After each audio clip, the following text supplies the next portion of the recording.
Bonjour à tous, voici la minute du bonheur. Et aujourd'hui, déliez-vous.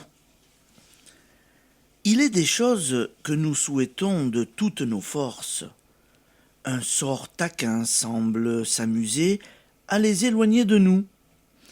Nous croyons pourtant tout faire sur le plan de l'action et celui de la pensée pour les obtenir. Cela infirme-t-il la loi d'attraction du bonheur? Non, et voici pourquoi. Dans ce cas-là, nous avons péché par tension excessive. Il est une façon de vouloir crispée, rageuse, qui nous ligote au lieu de nous laisser les mains libres pour recevoir. Il ne s'agit pas de serrer les dents, de piaffer, il s'agit de se détendre. De même qu'un bon nageur ne lutte pas avec la mer, il se laisse porter par elle. Ne vous bagarrez pas avec la vie, aimez-la, faites-lui confiance une fois pour toutes, sans peur, et vous atteindrez le rivage. Pour que la pensée force soit féconde, il faut qu'elle croisse dans une sorte de détachement. L'avidité n'est pas une force, mais un explosif. Il faut posséder comme ne possédant point. Les grandes lois de la vie sont plus sages que nous. Il se peut que l'objet de votre plus cher désir devienne dans l'avenir votre plus lourd fardeau, et cela, vous l'ignorez. N'avez-vous jamais remarqué que tel fait qui vous était de prime d'abord apparu comme un malheur s'est souvent montré par la suite une cause de bonheur?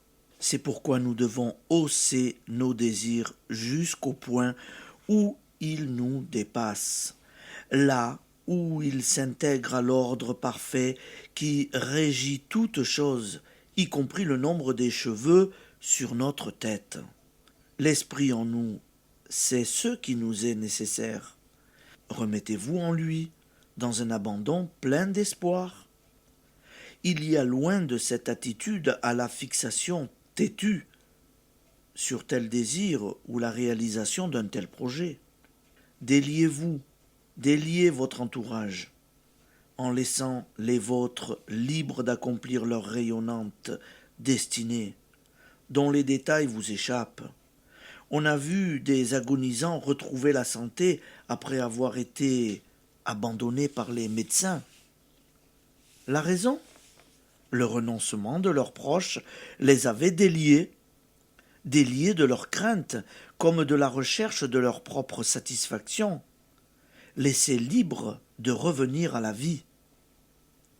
Lorsque l'existence du bonheur qui nous est due semble nous échapper, nous ne pourrons tout obtenir qu'en renonçant à tout, non pas dans la négation et le désespoir, mais dans l'affirmation du bien pour tous et dans l'amour.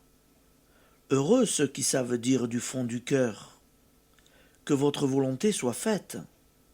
C'est là le suprême détachement et la suprême victoire, car cette volonté-là ne veut que le bonheur des hommes.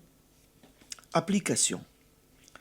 Réfléchissez au nombre de fois où le bonheur est venu par un tout autre chemin que celui par lequel vous l'attendiez.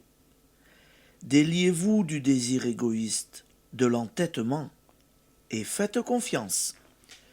Je vous souhaite une bonne journée, amis auditeurs, et je vous dis à demain.